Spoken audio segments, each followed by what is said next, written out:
Et salut à tous les amis, c'est le mal. En attendant, on se montre dans la vidéo tout seul, bien évidemment. Non, je rigole. Sur les dojutsu. Doju.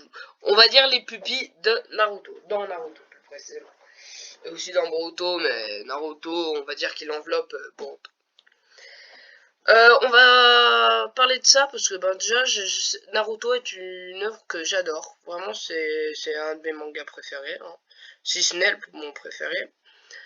Cette vidéo comporte des spoils, mais pas des spoils énormes, ça parle juste des pupilles. Donc si jamais vous n'avez pas vu Naruto, ben ça peut quand même être intéressant, c'est assez bien, c'est divertissant.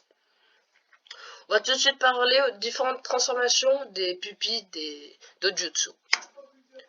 Il y a le Sharingan qui comporte beaucoup de transformations, mais la plus connue est le Rinnegan. Le Sharingan, il comporte beaucoup de transformations, par exemple, bon, de toute façon on va le voir après. Les détenteurs du Sharingan sont les personnes du clan Uchiwa, les descendants de Madara, si vous préférez. Madara Uchiwa, un des plus grands ninjas, le plus grand rival, même le seul rival, du premier Hokage. Le Byakugan est aussi un des dojutsu les plus puissants. Beaucoup de personnes pensent qu'il est nul, comme moi, il y a pas si longtemps, je pensais que c'était vraiment la pupille. Voilà, tâche de pupille, bon, c'est cool, c'est toujours mieux que des jeux normaux, mais normaux, je veux dire. Mais rien de ouf. Mais si, le Byakugan permet de voir les points vitaux et de voir les points faibles autant que le Sharingan très facilement, mais ça on le verra après. Il se transforme en Tenseigan, aussi un œil divin comme le Rinnegan. C'est vraiment des jeux surpuissants qui pas n'importe qui peut les avoir. T'as le Byakugan, c'est extrêmement bien, t'as le Sharingan, c'est extrêmement bien, mais rêve pas pour avoir le Rinnegan ni le Tenseigan. Après, il y a le Sharingan, il y a le Sharingan normal, déjà, à un Tomoe, quand tu éveilles ton Sharingan, tu commences avec un Tomoe. Un Tomoe, c'est les petits points que vous voyez bizarres, là. Après, quand il peut s'évoluer, ben, t'as deux Tomoe, et la forme soi-disant finale du Sharingan de base, ben, le Sharingan a 3 Tomoe. Le Sharingan a 3 Tomoe, ben, il permet de copier des techniques extrêmement facilement, de voir un peu dans l'avenir, mais pas vraiment, ben, un tout petit peu, hein, c'est pas non plus, tu vois 10 minutes dans l'avenir, hein. Mais après, il y a une évolution du Sharingan, c'est le Mangekyo Sharingan. Le Mangekyo Sharingan, vous en voyez plein, vous allez dire, mais c'est lequel le vrai, pourquoi il y en a autant? En fait, le Mangekyo Sharingan est différent pour tous les différents ninjas qui le possèdent. En gros, vous avez, par exemple, imaginons on est dans Naruto, là vous connaissez ces trucs, vous pouvez pas avoir un Mangekyo Sharingan exactement comme eux. Il y en a beaucoup qui se ressemblent, mais impossible d'avoir le même. Il y a l'évolution du Mangekyo Sharingan qui est pas très différente, c'est juste quand tu te mets une pupille, je crois. Non, quand tu t'implantes une pupille, tu as le Mangekyo Sharingan éternel. Je crois qu'il est un peu plus puissant, même beaucoup plus puissant, et qui confère des pouvoirs très puissants, logiquement. Comme j'ai dit, le Sharingan, c'est la pupille descendant de Madara Uchiwa, du clan Uchiwa, quoi. On va passer tout de suite à la deuxième pupille, le Byakugan. Le Byakugan, c'est un œil que Neji et Hinata, ben, les plus connus, hein, qui ont. C'est c'est du descendant du clan. Bon, je me rappelle plus, désolé, hein, j'ai une petite perte de mémoire, c'est un descendant d'un clan aussi. Le Byakugan, c'est un œil qui permet de pouvoir aller voir jusqu'à 10 km. Très très puissant, vraiment. On peut distinguer les flux de chakra dans le corps de l'adversaire. Et ben vraiment, c'est un des jeux les plus puissants, ben, une des pupilles les plus puissantes de tout Naruto. Mais pas grand chose à dire.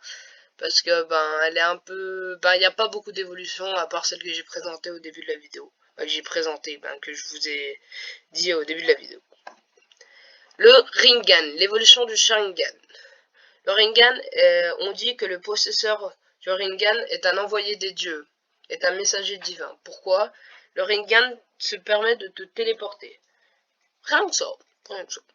Le Rinnegan, c'est, on va dire, c'est l'œil, la pupille, le Tojutsu, le plus puissant de tout Naruto. Mais il a des équivalents. Mais déjà, il y a le Rinnegan de base. Déjà, je vous dis, t'as pas besoin d'avoir un Rinnegan à 6 Tomoe ou à 9 Tomoe pour qu'il soit puissant. Le Rinnegan de base, il fait son taf.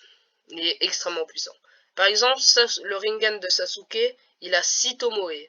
6 Tomoe, c'est énorme, c'est un des bah, je crois que c'est le deuxième Rinnegan le plus puissant de tout l'univers Naruto. C'est celui que vous voyez en violet blanc, un peu blanc, un peu plus blanc que le violet du Rinnegan de base. Et là on voit, on pourrait croire que c'est un Sharingan à 9 Tomoe, mais c'est le Rinnegan effectivement. C'est le Rinnegan de la déesse, si je retrouve son nom, Asuna, ouais. La déesse Asuna. Bon, le Rinnegan à 9 Tomoe, le Rinnegan le plus puissant, mais bon, c'est un Rinnegan de dieu, donc c'est un peu normal que ça soit le Rinnegan le plus puissant. Madara, il n'avait pas réussi à l'avoir pendant sa vie. Quoique si, je crois qu'il avait réussi à l'avoir, mais bon, je me rappelle plus trop. Mais vraiment, la pupille, sûrement la plus puissante de Naruto. Comme je vous ai dit, il y a le Rinnegan à 9 Tomoe bah, de Asura, désolé du bégaiement, de Asura, et le Rinnegan à 6 Tomoe du couleur violet-blanc, comme c'est écrit, à 6 Tomoe qui est surpuissant, qui peut permettre de faire de lourds dégâts à son adversaire. Ça veut dire le tuer, hein, très clairement. Le Tenseigan, bon vous allez me dire, purée, mais pourquoi il a mis une photo de Boruto? Qu'est-ce qu'il fait là? On s'en fout de Boruto, nous on parle de Naruto. TGV. TGV, celui qui est dans du Kobutron. Non, je rigole. Le Tenseigan, l'évolution du Byakugan, comme je vous ai dit juste avant. Le Tenseigan, il permet beaucoup de choses. Par exemple, le Tenseigan dans le film The Last Naruto, et ben c'est un dieu qui l'a aussi. Hein. Bon, je me rappelle plus de son nom, mais je m'en fous un peu. Dans Boruto, on le retrouve ce dieu, et c'est ce qui m'amène à penser que Boruto a cette pupille. Déjà, c'est une pupille qui est surpuissante et qui n'a pas été beaucoup développée dans l'œuvre Naruto. Je pense qu'il l'a déjà parce que la pupille de Boruto et la pupille, le Tenseigan, se ressemblent très fortement. Sauf qu'on sait bien que c'est presque impossible qu'il ait le Tenseigan. Et ben si, c'est totalement possible. Descendant de Hinata, d'une fille possédant le Byakugan, sa sœur qui a le Byakugan, c'est le soleil de Mitsuki, le fils de Orochimaru. Comme il dit, Orochimaru qui ressemble très fortement au premier dieu qui a volé les pupilles de la petite sœur à Hinata et qui a eu le Tenseigan grâce à ça. Je pense que effectivement Boruto a le Tenseigan. Après, je pense que beaucoup de ces personnes prouvent ça. Je pense que c'est vrai. On verra ça dans la suite de l'œuvre Boruto. Le Tenseigan, on va plus se concentrer sur le Tenseigan. C'est une pupille qui te permet de développer des pouvoirs surnaturels, qui te permettent de transformer en une sorte de mode ermite. Pour ceux qui connaissent pas le mode ermite, c'est, comment dire, ça développe toutes tes capacités. Et je pense que le Tenseigan va beaucoup être revu dans l'œuvre dans l'œuvre Boruto. Désolé si je bégaye beaucoup, hein, je vous ai un peu préparé la vidéo, mais bon moi j'espère que cette petite vidéo vous aura plu. Sur ça, je vous dis bye. Mitsugemon Chukambo.